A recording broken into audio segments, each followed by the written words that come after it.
ЖКХ, медицина, образование и бизнес. Ежегодные нововведения в законодательстве коснулись всех сфер деятельности.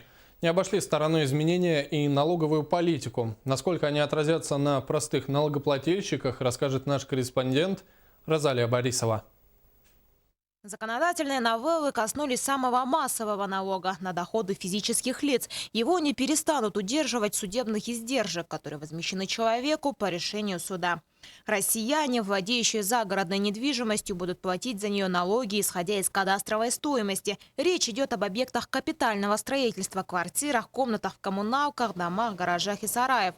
Конечная сумма налога складывается от трех переменных: базы, ставки налога, которые устанавливают органы муниципальной власти, а также от возможных льгот и вычетов. Органы местного самоуправления муниципальных образований могут как уменьшить эти ставки до нуля, так и увеличить, но не более чем в 3 раза. Владельцам недвижимости придется ждать теперь не 3 года, а 5 лет. По истечении этого срока доход физлица от продажи квартиры будет освобожден от налогообложения. Однако, если стоимость квартиры была ниже 1 миллиона рублей, налог не выплачивается, независимо от длительности владения жильем.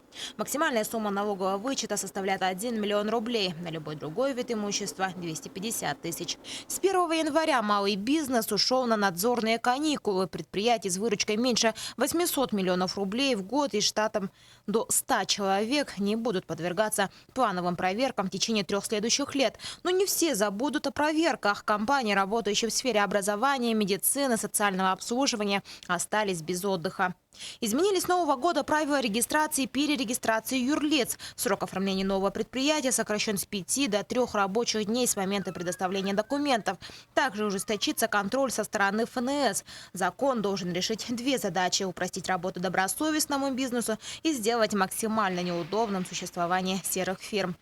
Главные нововведения пока только ожидаются в сфере транспортного налога. Водителей дальнего рейса могут освободить от уплаты налогов. Нововведения должны коснуться автомашин на грузоподъемности больше 12 тонн. Розалия Борисова, Владимир Борисов, НВК «Саха», Якутск.